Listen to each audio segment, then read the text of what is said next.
En la cena de Navidad, mi padre, Michael, dijo, «Eres una carga. Fuera de mi casa». Durante 10 años, envié a casa cada cheque militar. Ahora, herida, me trataron como a la basura. Tomé un autobús con destino a la granja de mi abuelo. Y en el momento en que me vio, reveló una verdad que me dejó completamente destrozada. Mi nombre es Riley Evans y, a mis 28 años, nunca imaginé que mi regreso a casa terminaría así. Las luces del árbol de Navidad parpadeaban en la esquina, proyectando sombras sobre la mesa del comedor, donde mi padre golpeó el puño. 10 años de servicio militar, una herida de combate que todavía me hacía punzar la pierna, y cada uno de mis cheques enviados a casa, nada de eso importaba ahora. Su rostro se contorsionó de rabia mientras escupía las palabras que destrozaron mi mundo, «Eres una carga. Fuera de mi casa». La habitación quedó en silencio. Después de todo lo que había sacrificado, me estaban desechando como a la basura. Antes de continuar mi historia, ¿desde dónde me estás viendo hoy? Dale al botón de suscribirse y deja un comentario abajo. Confía en mí, querrás escuchar cómo convertí esta traición en el llamado de atención que mi padre nunca vio venir. Al crecer, éramos solo papá y yo en nuestra pequeña casa de 2 habitaciones, a las afueras del pueblo. Mi madre se fue cuando yo tenía 5 años, y papá nunca perdía la oportunidad de recordarme cómo nos abandonó para tener una vida mejor. Los primeros años no fueron tan malos. Papá entrenaba a mi equipo de softball, me ayudaba con los proyectos de ciencias y trabajaba horas extras en la fábrica para poner comida en la mesa. Recuerdo su sonrisa cansada cuando lo esperaba despierta, cómo me alborotaba el pelo y me llamaba su pequeña soldado. Eso cambió cuando cumplí 13 años. Papá empezó a quedarse fuera hasta más tarde, llegando a casa oliendo a whisky y a perfume barato. Nuestras conversaciones se redujeron a gruñidos y asentimientos. El refrigerador se vaciaba con más frecuencia, y el dinero de mi almuerzo escolar se pedía prestado más a menudo que no. Conseguí un trabajo en la cafetería local, trabajando los fines de semana y después de la escuela para ayudar con las facturas. Papá lo llamaba formar carácter, pero yo sabía que era supervivencia. La única crianza real que recibí fue durante las visitas de verano a la granja del abuelo Joe, a 3 horas al norte, en la zona rural de Pensilvania. El abuelo me enseñó sobre el trabajo duro, la integridad y el respeto. Sus manos curtidas guiaban las mías mientras arreglábamos cercas, cuidábamos animales y cosechábamos vegetales. El valor de una persona no está en lo que toma, decía, sino en lo que da cuando nadie mira. Esos veranos eran mi santuario, el lugar donde me sentía realmente en casa. Para el último año de secundaria, la bebida de papá había empeorado, y nuestra casa estaba constantemente en peligro de ejecución hipotecaria. Encontraba avisos de vencimiento escondidos en los cajones y vaciaba mis ahorros para cubrir lo que podía. La universidad no era una opción. No podíamos pagarla, y papá necesitaba mis ingresos. Cuando el reclutador militar visitó nuestra escuela, vi mi oportunidad. ¿Servicio militar? Estás tratando de matarme de preocupación, se quejó papá cuando traje los papeles, pero su actitud cambió cuando mencioné el bono de inscripción y el cheque de pago fijo. Bueno, tal vez eso te enseñe algo de disciplina, concedió, mirando el paquete de beneficios. Me alisté una semana después de graduarme. El entrenamiento básico fue brutal, pero transformador. Por primera vez, sobresalí en algo. Mi sargento de instrucción notó mi determinación y me recomendó para entrenamiento especializado. Avancé rápidamente, encontrando un propósito en la estructura y la camaradería. Cada mes, enviaba dinero a casa, primero la mitad de mi cheque, luego casi todo, a medida que ascendía de rango. Las llamadas de papá se hicieron más cálidas, llenas de elogios para su hija heroína y actualizaciones sobre las mejoras en la casa que estaba haciendo con mi dinero. Mi unidad se desplegó 3 veces, 2 a Afganistán y 1 a Irak. Durante mi segundo turno, conocí a David, un especialista en comunicaciones con ojos amables y una fuerza tranquila. Planeamos un futuro juntos, hasta que un artefacto explosivo improvisado le quitó la vida y me dejó con metralla en la pierna y la cadera derechas. La fisioterapia fue insoportable, pero la pérdida de David dolía más. Aún así, seguí enviando dinero a casa. Papá hablaba de necesitar un camión nuevo, reparaciones de techo y ayuda con inversiones.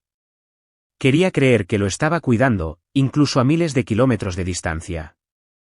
Después de 10 años de servicio, los médicos determinaron que mis lesiones me impedirían cumplir los requisitos físicos para continuar en el servicio. Con una baja honorable y un plan de jubilación médica, me dirigí a casa esperando encontrar la casa renovada que mi dinero supuestamente había mejorado. En cambio, encontré la casa de mi infancia con el mismo porche hundido y la pintura descascarada. Pero estacionado afuera había un SUV completamente nuevo que nunca había visto. Dentro, muebles desconocidos llenaban la sala de estar, y fotos enmarcadas mostraban a personas que no reconocía. Así fue como descubrí que papá se había vuelto a casar 3 años antes con Susan, una mujer que nunca había mencionado en nuestras llamadas. Ella tenía una hija llamada Chloe, ahora de 19 años, que me miró como si fuera una intrusa. Riley, ¿recuerdas que mencioné a Susan?, dijo papá, aunque nunca lo había hecho. ¿Y esta es tu hermanastra, Chloe? Se mudaron después de que nos casáramos. ¿No te lo dije? La habitación de invitados, que una vez fue mi dormitorio, ahora era el estudio de arte de Chloe, lleno de materiales caros y lienzos a medio terminar. Yo dormiría en el sofá cama del sótano, rodeada de cajas de mis cosas de la infancia que papá nunca se había molestado en desempacar. Esa primera semana en casa, descubrí la verdad sobre mi apoyo financiero. Las reparaciones de la casa nunca sucedieron. Mi dinero había financiado el negocio de decoración de interiores de Susan, el semestre de Chloe en Italia y la nueva posición de papá como inversor en el bar local. Mientras tanto, ellos actuaban como si mi pensión militar y los cheques por discapacidad fueran ahora los ingresos de la familia. ¿Cuándo estarás lo suficientemente bien para volver a trabajar?, preguntó Susan durante el desayuno una mañana. Estas facturas médicas deben ser una carga para tu padre. ¿Facturas médicas? Mi seguro militar cubría facturas que no existirían si no hubiera estado sirviendo a mi país mientras ellos redecoraban mi casa y borraban mi existencia. Papá mencionó que podrías estar deprimida, comentó Chloe otro día, examinando su manicura. Muchos veteranos lo están, ¿verdad? Tal vez deberías buscar ayuda en lugar de andar deprimida por la casa todo el día. Deprimida significaba mis ejercicios de fisioterapia y postularme a programas de transición para veteranos. Aparentemente, mis pesadillas de combate también estaban incomodando a todos al interrumpir su sueño. A medida que se acercaba la Navidad, las tensiones aumentaban. Susan se quejaba de mi desorden en el sótano. Papá se encogía cada vez que usaba mi bastón, como si mi lesión lo avergonzara. Chloe hacía comentarios sarcásticos sobre subsidios del gobierno mientras vestía ropa de diseñador que probablemente mis cheques militares habían comprado. Intenté contribuir cocinando y ayudando con las tareas del hogar, pero Susan rehacía todo, afirmando que yo no lo hacía bien. Cuando me ofrecía ayudar a pagar la cena de Navidad, papá me dio una palmada condescendiente en la mano y dijo: «Guarda tu dinero, hijita. Lo necesitarás cuando sepas qué hacer contigo misma». Como si no hubiera pasado la última década averiguando cómo mantenerlo a flote financieramente. Para la víspera de Navidad, dormía con mi bolsa de lona empacada a mi lado, sintiendo que la frágil fachada de la familia estaba a punto de romperse. Simplemente no sabía qué tan mal. La mañana de Navidad llegó con alegría forzada y comentarios pasivo-agresivos. Susan se movía afanosamente por la cocina, lanzándome miradas irritadas cada vez que me ofrecía ayudar. Chloe estaba desparramada en el sofá, absorta en su nueva computadora portátil, un regalo anticipado de papá, mientras se quejaba de que el modelo ya estaba obsoleto. Yo había pasado semanas buscando regalos considerados, a pesar de mis fondos limitados. Para papá, encontré una navaja de bolsillo antigua, similar a una que le había dado su padre. Para Susan, compré una fuente de cerámica hecha a mano de una artista local. Para Chloe, pasé horas haciendo un álbum de fotos de su infancia que descubrí en el sótano. Sus regalos para mí, una tarjeta de regalo genérica para una tienda donde nunca compraba, y un libro de autoayuda titulado «Transición a la vida civil, superando la dependencia». Susan lo eligió, dijo papá encogiéndose de hombros. Pensó que podría ayudarte a resolver las cosas. Me mordí la lengua y les di las gracias, metiendo el libro debajo del sofá mientras no me veían. Alrededor del mediodía, los invitados comenzaron a llegar para la cena de Navidad, amigos del trabajo de papá, clientes de Susan y el novio de Chloe, Dylan, un estudiante de negocios que inmediatamente me acorraló con preguntas sobre matar terroristas. Escapé a la cocina, donde Susan estaba arreglando los aperitivos. «Podrías al menos intentar socializar», siseó. Estas son conexiones importantes para tu padre. Deja de hacer que todo gire en torno a tu situación. Mi situación era que era una veterana de combate con TEPT y lesiones físicas, en casa por primera vez en años. Mientras nos reuníamos alrededor de la mesa, una pieza de caoba antigua que Susan simplemente tenía que tener, papá se puso de pie para trinchar el pavó, radiante de orgullo inmerecido. Antes de comer, quiero agradecer a todos por venir, anunció. Ha sido un gran año para nuestra familia. El negocio de Susan está prosperando, Chloe entró en el cuadro de honor, y yo me he convertido recientemente en socio de una prometedora oportunidad de inversión. Hizo una pausa, y por un momento, pensé que podría reconocer mi servicio o mi regreso a casa. En cambio, levantó su vaso más alto. Por el éxito y los nuevos comienzos. Todos brindaron con sus vasos. Yo sorbí mi agua en silencio.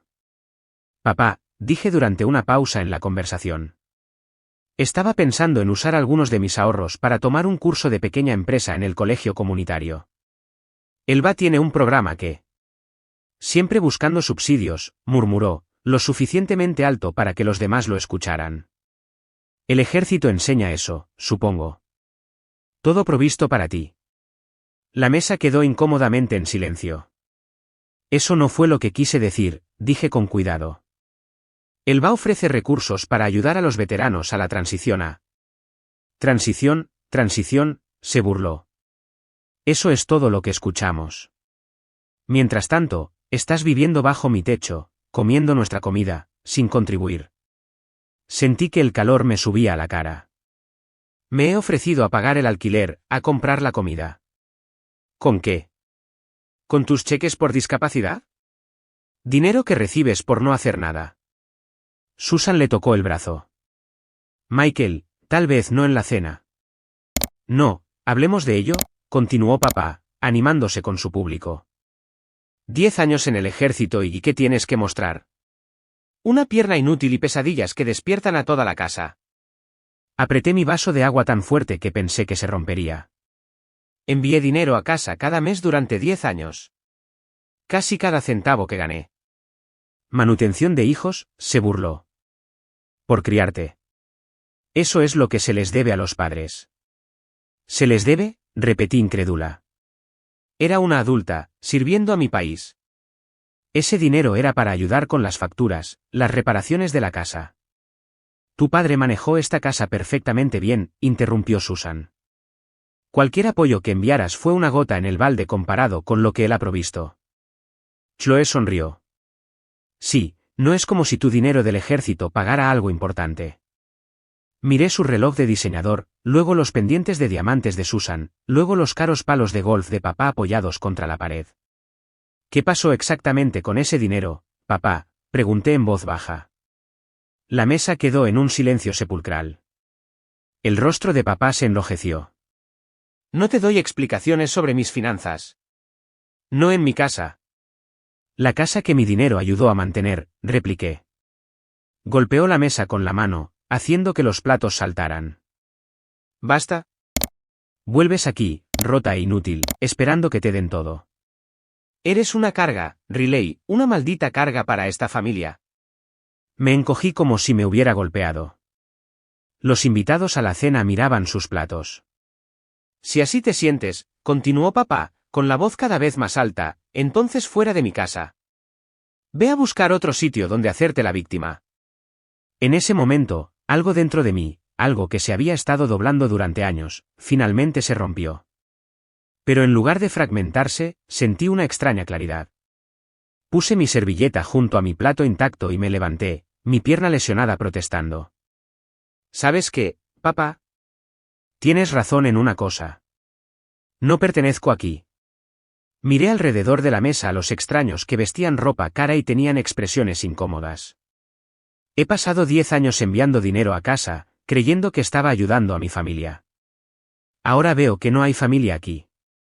Solo personas que se aprovechan de alguien que es lo suficientemente ingenuo como para confiar en ellos. Papá se puso de pie, señalando hacia la puerta. Recoge tus cosas y vete esta noche. Arthur, murmuró uno de sus amigos, es Navidad, y está nevando. Su elección, espetó papá. Siempre tiene que montar un número. Salí del comedor con tanta dignidad como mi cojera me lo permitió. En el sótano, empaqué rápidamente, ropa, medicamentos, mis documentos militares y los pocos recuerdos que no podía dejar atrás, mis medallas de servicio, una foto de mi unidad, la última carta de David. Cuando subí, la cena se había reanudado como si nada hubiera pasado. Solo el novio de Chloe me miró a los ojos, con una vaga vergüenza. En la puerta, me detuve. Papá estaba sentado a la cabecera de la mesa, rellenando copas de vino, riéndose ya de algo que Susan había dicho. «Feliz Navidad», dije a nadie en particular, y salí a la nieve arremolinada. El viento cortante de diciembre me caló hasta los huesos mientras me alejaba de la casa, con la bolsa de lona dolorosamente colgada al hombro. La nieve empapaba mis botas, y mi pierna herida gritaba a cada paso. 3 cuadras más allá, finalmente me detuve bajo una farola. La realidad de mi situación me golpeó, sin hogar el día de Navidad. No era exactamente el regreso a casa que había imaginado durante esas largas noches en los barracones. Saqué mi teléfono, dudando sobre los contactos. ¿A quién podría llamar? La mayoría de mis amigos de secundaria se habían mudado, mis compañeros militares estaban dispersos por todo el país o todavía desplegados, y tenía demasiado orgullo como para que escucharan el temblor en mi voz. Solo había un lugar al que se me ocurría ir, la granja del abuelo Joe. No había hablado con él en más de un año, no desde que papá empezó a retransmitir los mensajes en lugar de dejarme llamar directamente. ¿Me daría la bienvenida? ¿Seguía viviendo solo en esa vieja granja, o la edad lo había obligado a ir a alguna instalación? El camino a la estación de autobuses tomó casi 1 hora. Mi entrenamiento militar me había preparado para las dificultades físicas, pero el frío agravó mis lesiones hasta que cada paso se convirtió en un ejercicio de fuerza de voluntad. Me concentré en el ritmo, inspira, paso, expira, paso. De la misma manera que había superado los ejercicios de entrenamiento y la rehabilitación. La estación estaba desierta, excepto por un encargado de mediana edad que levantó la vista de su periódico con sorpresa cuando entré. «Feliz Navidad», dijo automáticamente, y luego notó mi cojera y mi bolsa de lona. Su expresión se suavizó. «¿Está todo bien, señorita?» «Necesito un boleto a Riverdale», dije, nombrando el pequeño pueblo más cercano a la granja del abuelo. «¿Cuándo sale el próximo autobús?» Revisó su horario. «Hay uno que sale en 20 minutos. El último de hoy». Me estudió con más cuidado, sus ojos se detuvieron en mi bolsa de lona militar. «Militar». Asentí. «Ejército».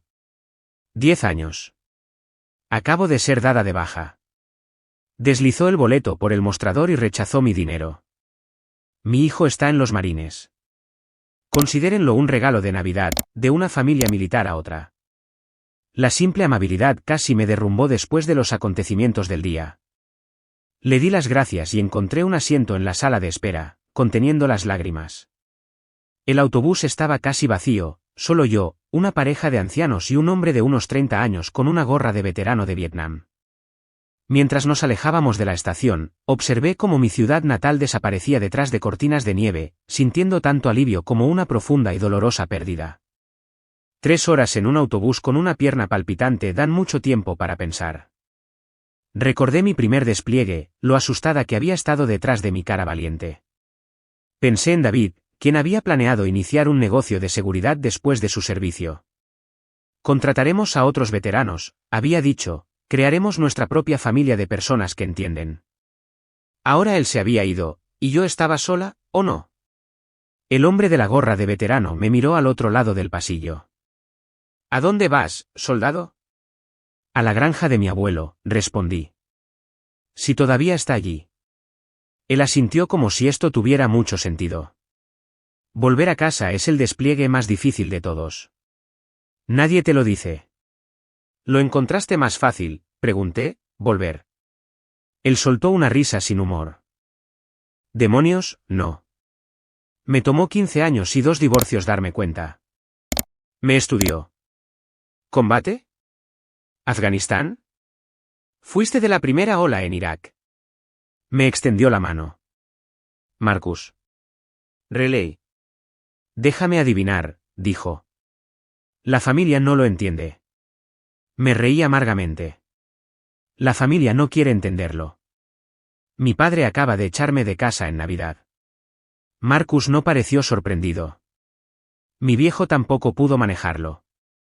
Quería al hijo héroe, no al roto que regresó. No estoy rota, dije automáticamente, las palabras sonando huecas incluso para mí. Por supuesto que no. Solo doblada en nuevos lugares. Sonrió. Los civiles que importan se darán cuenta. El resto, se encogió de hombros, no merecen lo que renunciamos.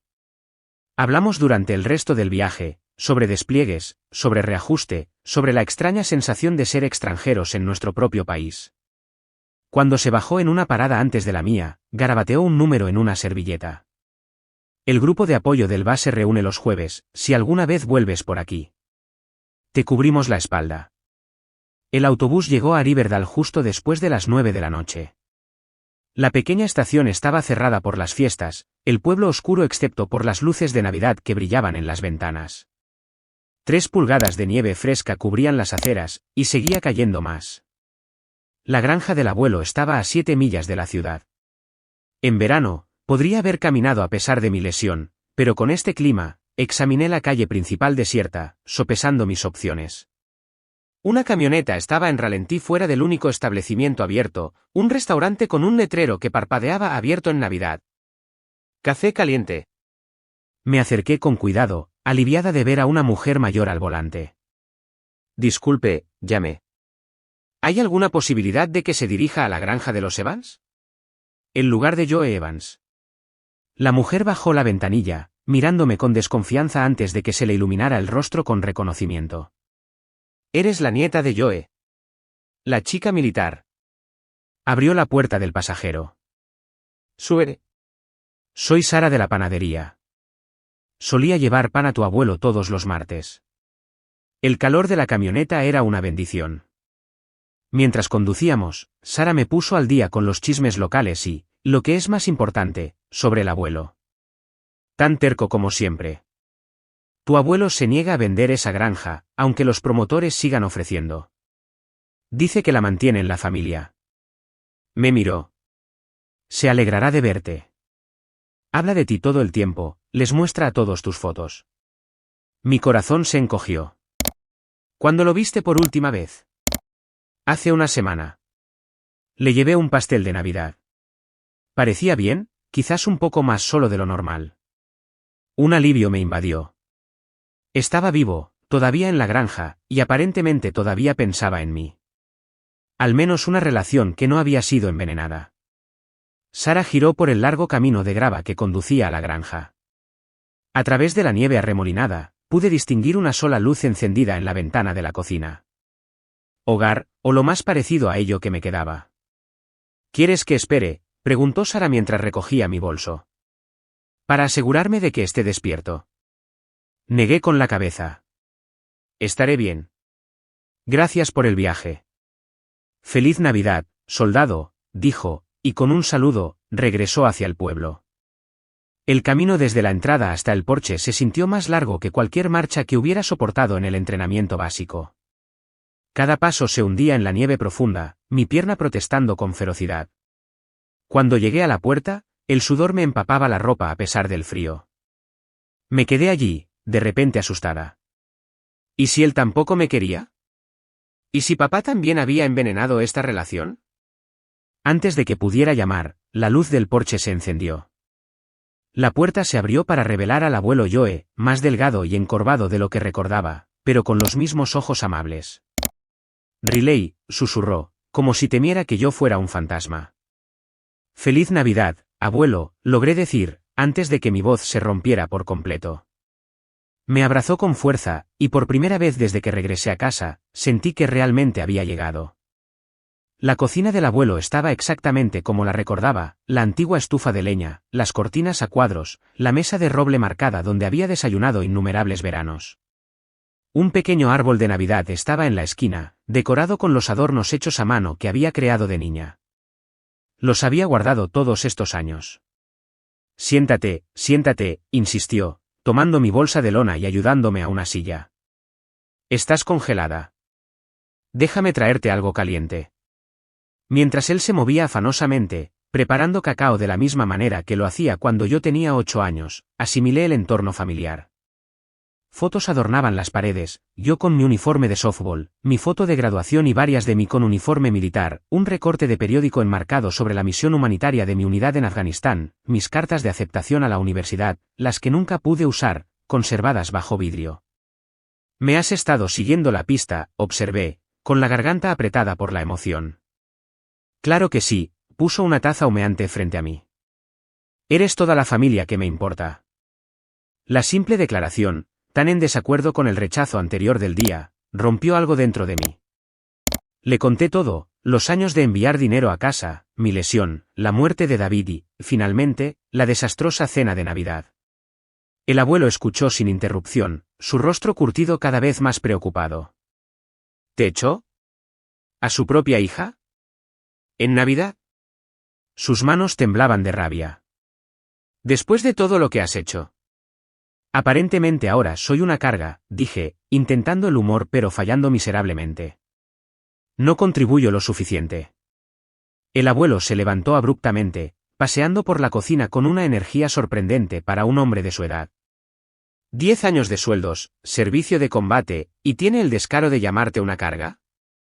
Desapareció en su estudio, regresando con una pila de sobresatados con un cordel. He estado esperando el momento adecuado para mostrarte esto. Supongo que ese momento es ahora. Reconocí la caligrafía de mi madre de inmediato, docenas de cartas dirigidas a mí, que abarcaban años. Con manos temblorosas, abrí la más antigua, fechada apenas unas semanas después de que supuestamente nos abandonó. Mi queridísima Riley, comenzaba. Sé que tu padre te está diciendo que me fui porque no te quería. Nada podría estar más lejos de la verdad. El tribunal le dio la custodia temporal mientras yo establecía un hogar estable para nosotros. Iré por ti tan pronto como el juez apruebe mi petición. Carta tras carta contaban una historia diferente a la que me habían enseñado. Mi madre no nos había abandonado. Había estado luchando por la custodia. Había enviado manutención de hijos, había organizado visitas, llamaba regularmente, todo interceptado por mi padre. Lo intentó durante años, dijo el abuelo suavemente. Michael la amenazó, le dijo que si persistía, te llevaría y desaparecería. Finalmente, ella se echó atrás, esperando que te pusieras en contacto cuando fueras mayor. Pero yo nunca lo supe, susurré.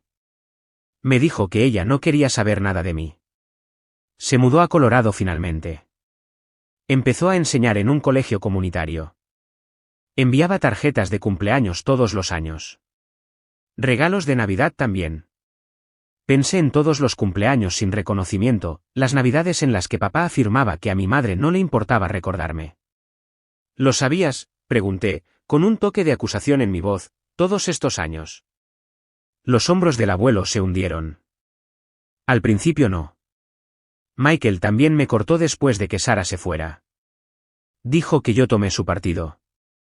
No fue hasta que te uniste al ejército que comencé a atar cabos. Sara me contactó, queriendo saber si la Riley Evans que apareció en las noticias por salvar a esos niños en Kandahar era su hija. Ella vio eso. Guardó cada artículo sobre ti. Estaba tan orgullosa. Su voz se quebró. Nos reconectamos, luego comenzamos a comparar notas. Las mentiras quedaron claras. Un pensamiento terrible me golpeó. Ella está, puedo. El rostro del abuelo se entristeció. Falleció hace 2 años, Riley. Cáncer. Fue rápido, dijeron. La habitación giró a mi alrededor. Mi madre, la mujer a la que me habían enseñado a resentir, incluso a odiar, me había amado todo el tiempo, había intentado ser parte de mi vida, y ahora se había ido para siempre, sin que yo nunca supiera la verdad. Hay más, dijo el abuelo con vacilación. Sobre el dinero que enviaste a casa. Por supuesto que sí. La noche de revelaciones aún no había terminado conmigo. Los padres de tu madre, tus otros abuelos, te dejaron un fideicomiso para la universidad. Michael fue el fideicomisario hasta que cumpliste 25 años. Lo vació en el momento en que te alistaste. ¿Cuánto?, pregunté aturdida. Casi $70,000. La habitación se ladeó. ¿70? $000 que podrían haber financiado mi educación, ayudado a iniciar una carrera civil, proporcionado seguridad, se habían ido. ¿Y el dinero que envié a casa?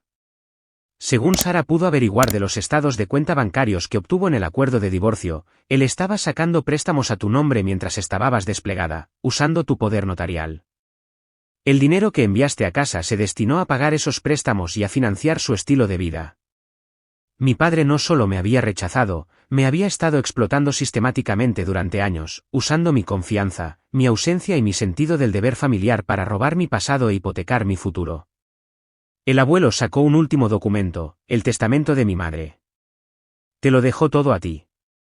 Su casa en Colorado, sus ahorros, sus efectos personales. No es una fortuna, pero es algo. Un nuevo comienzo, quizás. Miré los papeles que tenía delante, pruebas de una vida que debería haber conocido, relaciones que debería haber tenido, oportunidades que me había robado la persona en la que más confiaba. ¿Por qué decírmelo ahora?, pregunté. ¿Por qué no hace años? Lo intenté, Riley. Cada vez que venías de visita, intentaba sacar el tema. Pero Michael siempre tenía una excusa para que no pudieras llamarme directamente después. Luego, tu despliegue dificultó la comunicación. Cuando me di cuenta de que también estaba interceptando mis cartas, ya estabas en Afganistán con un contacto irregular, en el mejor de los casos. La traición era tan completa, tan metódicamente ejecutada durante décadas, que no podía procesarla. Toda mi comprensión de mi vida, mi familia, mis elecciones, todo construido sobre elaboradas mentiras. Tengo una cosa más, dijo el abuelo, metiendo la mano en un cajón. Sacó un pequeño joyero y lo colocó en mi palma. Tu madre quería que tuvieras esto. Dentro había un delicado colgante de plata, una rosa de los vientos en una fina cadena. Para ayudarte a encontrar tu camino, explicó el abuelo. Siempre creyó que finalmente lo harías. Cerré los dedos alrededor del collar, sintiendo el peso del tiempo perdido y la conexión robada, años que nunca podría recuperar, una relación destruida por el egoísmo de un hombre. Esa noche, leí cada carta a la luz de una lámpara, absorbiendo las palabras de mi madre, su amor, su persistencia ante la cruel obstrucción. Cuando amaneció, finalmente caí en un sueño agotado, el colgante de la brújula apretado en mi mano, un talismán que me conectaba con la madre que nunca había conocido realmente. Pasé la siguiente semana en una niebla de dolor y rabia. Algunas mañanas, apenas podía levantarme de la cama, abrumada por la magnitud de la traición de mi padre. Otros días, deambulaba por la propiedad del abuelo durante horas, mi pierna lesionada protestando, pero incapaz de igualar el dolor en mi corazón. Ella trató de llamar en tu cumpleaños número 18, me dijo el abuelo durante el desayuno una mañana. Michael le dijo que tú habías dicho que no querías saber nada de ella. Cada nueva revelación era otra herida. Mi madre había estado viva durante 8 años de mi vida adulta, años en los que podría haberla conocido, amado, aprendido de ella. Y mi padre nos había robado eso a ambos. Cuanto más aprendía, más preguntas surgían. ¿Por qué papá había interceptado las cartas y llamadas del abuelo? ¿Por qué construir una red tan elaborada de mentiras? La respuesta, cuando me llegó, fue devastadoramente simple: control. Control sobre mí, sobre mi lealtad, sobre mi dinero.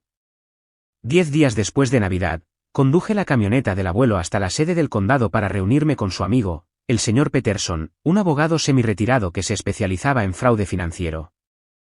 Robo de identidad, malversación de fondos, fraude, incumplimiento del deber fiduciario, enumeró el señor Peterson, revisando los documentos que yo había traído. Su padre ha estado ocupado, Riley. ¿Se puede hacer algo?, pregunté. Legalmente, absolutamente. El plazo de prescripción no ha vencido en la mayoría de estos delitos. Se quitó las gafas. La pregunta es si desea continuar. Los cargos penales significarían un juicio público, posiblemente prisión para su padre. El pensamiento debería haberme satisfecho, pero me dejó vacía. No quiero venganza. Quiero recuperar mi vida. El señor Peterson asintió. Entonces nos centramos en la recuperación financiera. Obligarlo a devolver lo que robó, limpiar su crédito, que él ha dañado por completo. Pasamos horas documentando el fraude, préstamos tomados a mi nombre, tarjetas de crédito que nunca había visto, el fondo fiduciario malversado y los cheques de pago militares que habían desaparecido en cuentas a las que no podía acceder. Mientras el señor Peterson trabajaba en los documentos legales, conduje hasta Colorado. Necesitaba ver dónde había vivido mi madre, para conectar con la vida que debería haberse cruzado con la mía. Su casa era un modesto bungalow en una calle tranquila, actualmente desocupada. Los vecinos me dijeron que había sido una querida profesora de colegio comunitario, activa en causas locales y una mentora para estudiantes con dificultades. Ella hablaba de su hija en el ejército, me confió una anciana vecina. Tan orgullosa, pero también tan triste. Dijo que había habido un terrible malentendido que las mantuvo separadas. Visité su tumba, una simple lápida en un cementerio tranquilo con vistas a las montañas. Alguien, sus amigos, me enteré después, había colocado flores frescas a pesar del clima invernal. Añadí las mías, junto con una carta en la que le contaba todo lo que me hubiera gustado decirle en persona. Al regresar a la granja del abuelo, encontré un nuevo propósito surgiendo del dolor. Me puse en contacto con mi antiguo oficial al mando, quien me conectó con un grupo de defensa de veteranos que se especializa en casos de abuso financiero. Mi situación, me informaron, no era única. Los miembros de la familia depredadores a menudo se dirigían a los miembros del servicio desplegados, contando con la distancia y la comunicación limitada para cubrir sus huellas. Tu padre contaba con tu lealtad, explicó mi defensor, y con la cultura militar, que enfatiza el apoyo familiar y no siempre prepara a los miembros del servicio para la autoprotección financiera. Con su ayuda, comencé a desenredar la red. Las agencias de crédito marcaron las cuentas fraudulentas. La asistencia legal militar ayudó a documentar el cronograma del robo. El señor Peterson preparó los procedimientos civiles para recuperar el fondo fiduciario. También me puse en contacto con Marcus, el veterano que había conocido en el autobús. Su grupo de apoyo me conectó con recursos para el trauma que había sido demasiado orgullosa para buscar antes. En su compañía, encontré personas que entendían tanto mis experiencias militares como mi sensación de desplazamiento civil. La familia no siempre es de sangre, me dijo una mujer marine durante una sesión. A veces es quien te apoya cuando el humo se disipa. Mirando a mi alrededor a estos extraños que se habían convertido en aliados, el abuelo preparando café en la cocina, el señor Peterson revisando documentos en la mesa, Marcus llamando a diario, comencé a entender lo que quería decir. El plan se armó pieza por pieza. El señor Peterson presentaría cargos civiles, exigiendo restitución. El grupo de veteranos se encargaría de la recuperación de crédito. Yo enfrentaría a mi padre cara a cara, no para reconciliarme, sino para cerrar el capítulo.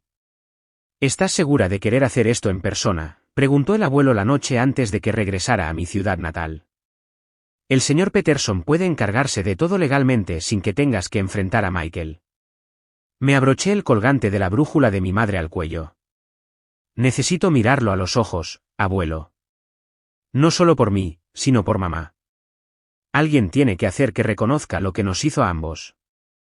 Esa noche, soñé con David.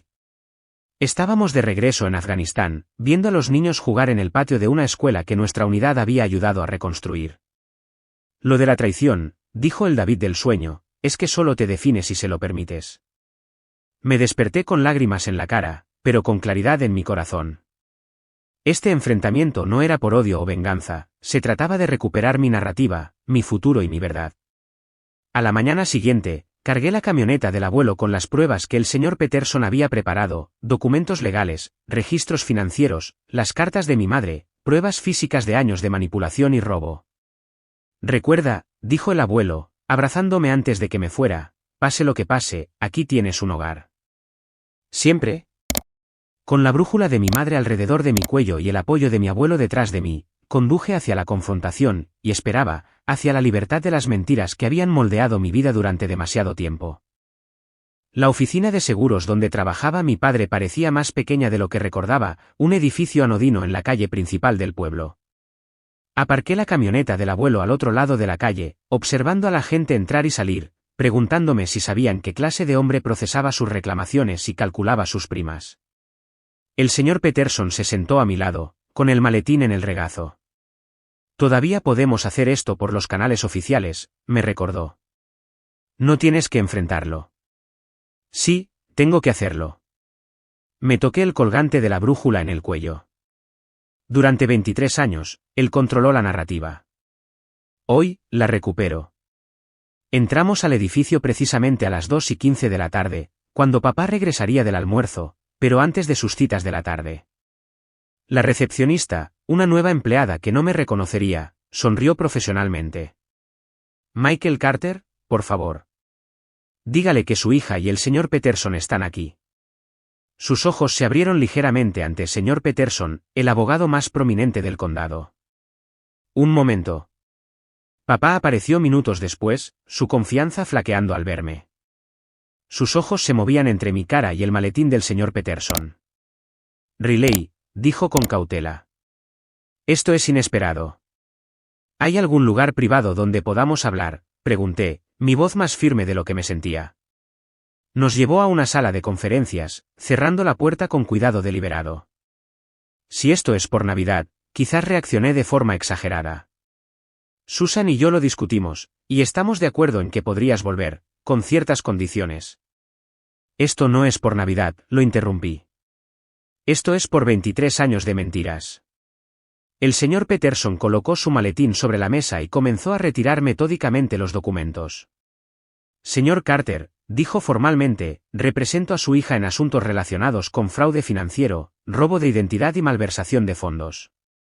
Estamos preparados para presentar cargos civiles y penales a menos que acceda a una restitución inmediata. El rostro de papá perdió el color. ¿Qué es esta tontería, Riley? No puedes estar hablando en serio.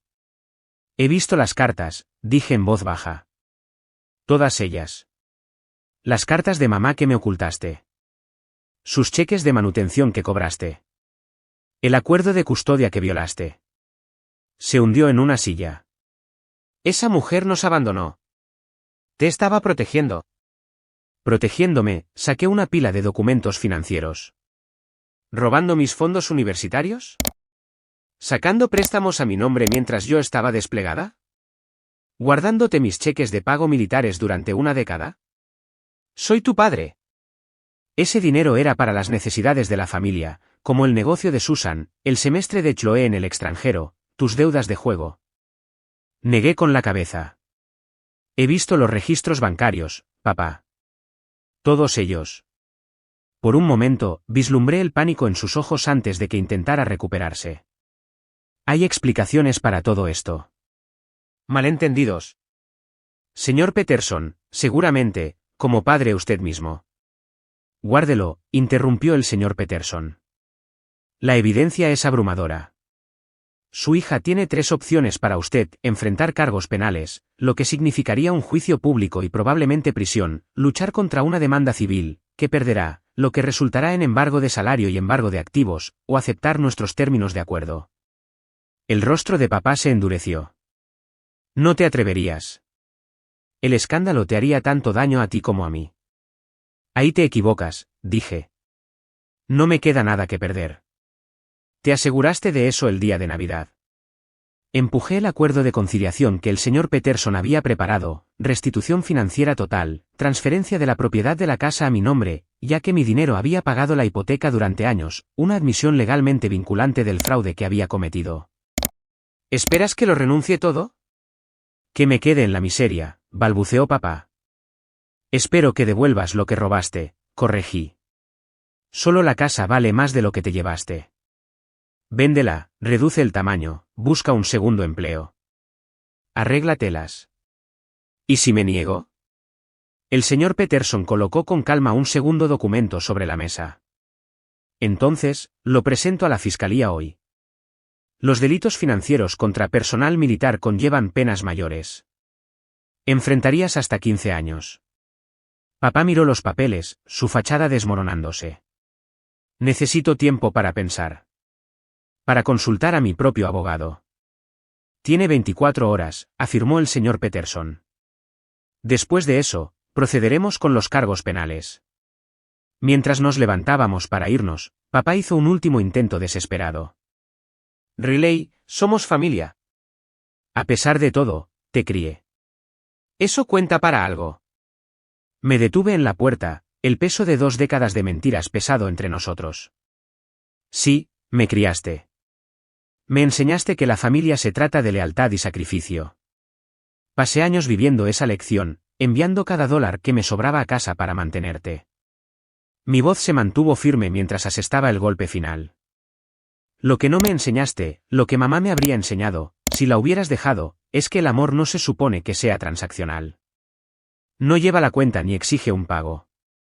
Su rostro se enrojeció de ira, o vergüenza, quizás ambas cosas. No tienes idea de lo que sacrifiqué. Guárdalo para tu declaración al fiscal, dije, y salí. Las siguientes 24 horas transcurrieron en una intensa espera. Me quedé en un hotel, sin querer enfrentarme a la casa que albergaba tantos recuerdos distorsionados. El señor Peterson llamó a media tarde del día siguiente. Ha aceptado el acuerdo. Su abogado intentó negociar, pero cuando mencioné las pruebas adicionales de su abuelo, capitularon. Un alivio me invadió. ¿Entonces, está hecho? La parte financiera. Sí. La parte emocional, el señor Peterson suspiró. Eso va más allá de mi experiencia. Volví a la oficina de seguros para firmar la documentación final. Papá parecía demacrado, Susan a su lado con una expresión de shock. Nos has destruido, siseó ella. ¿Estás satisfecha? La miré con calma. No destruí nada.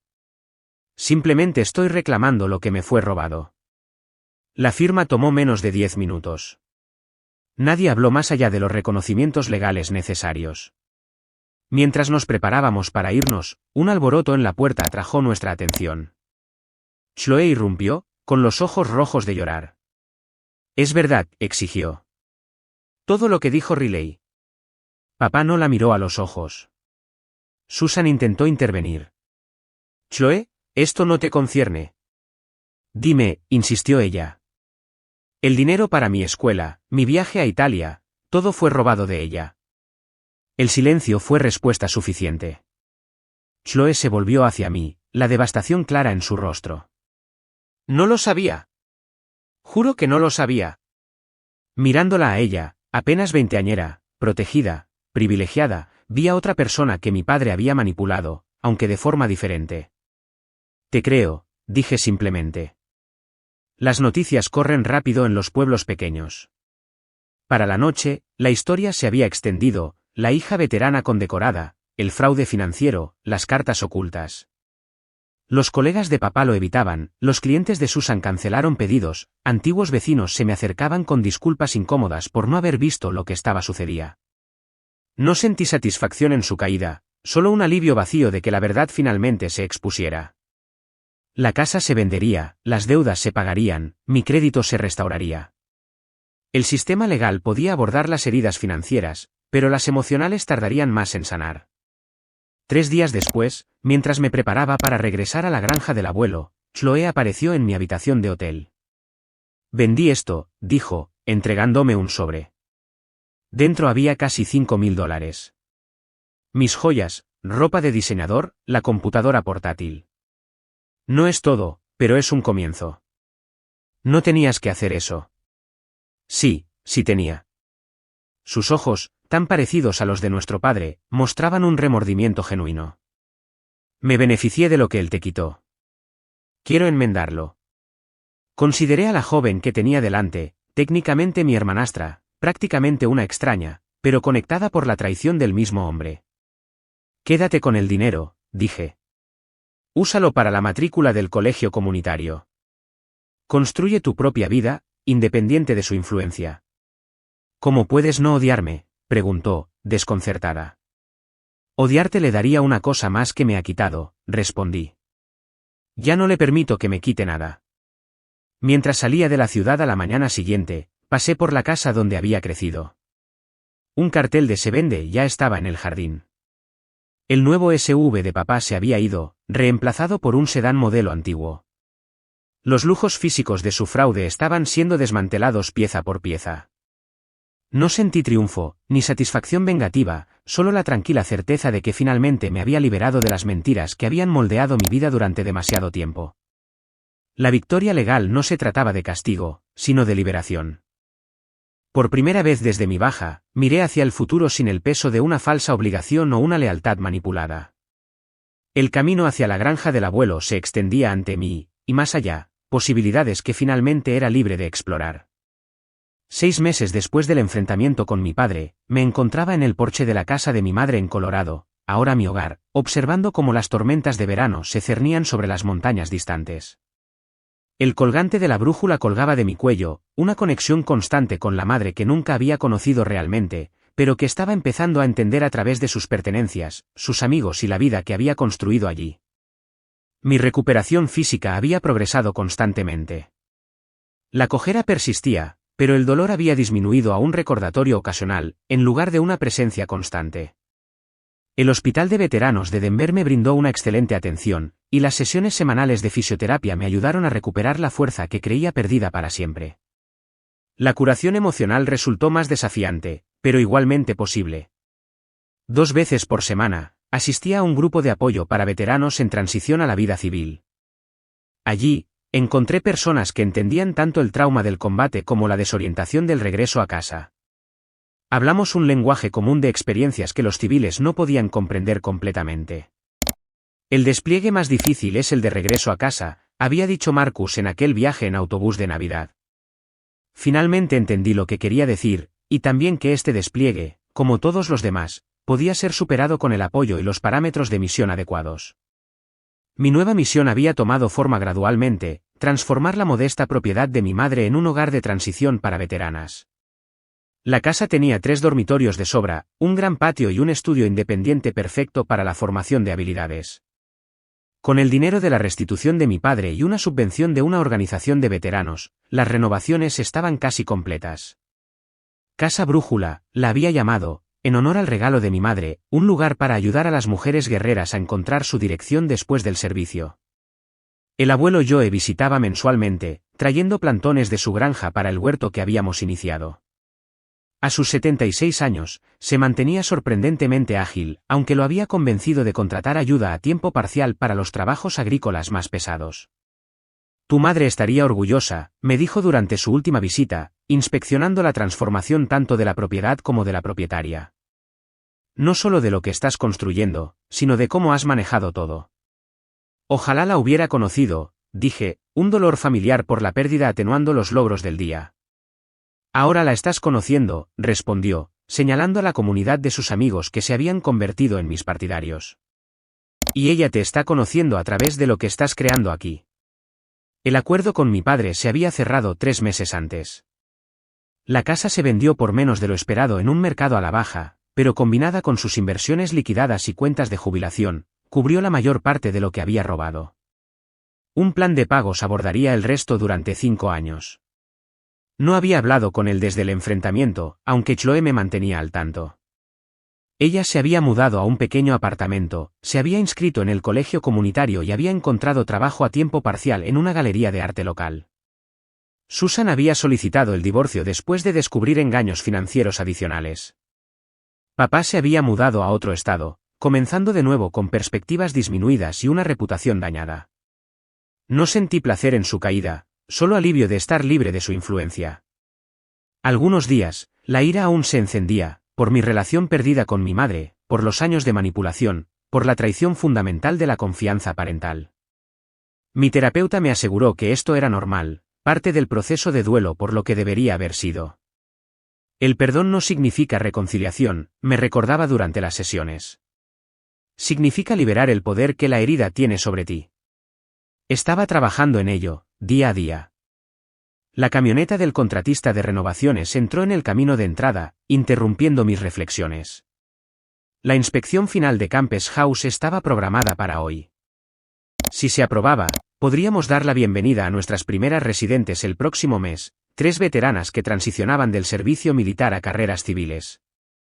Mientras me giraba para saludar al contratista, mi teléfono sonó con un mensaje de Chloe. Encontré más fotos de Sara en el trastero de papá. Las dejaré en casa del abuelo la próxima semana. Pensé que deberías tenerlas.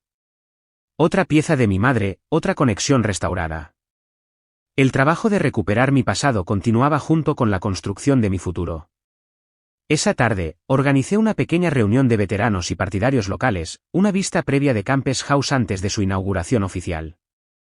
Entre ellos estaba la doctora Lena Chen, la psiquiatra del VA que se había convertido tanto en mi terapeuta como en mi amiga.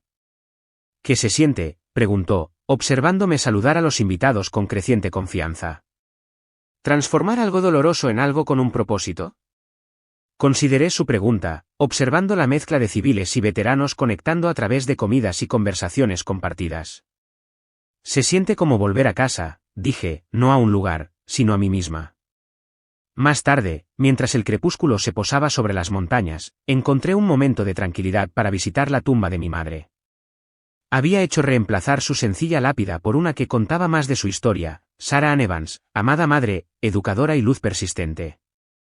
Ojalá hubiéramos tenido nuestro tiempo juntas, le dije, colocando flores frescas junto a la piedra.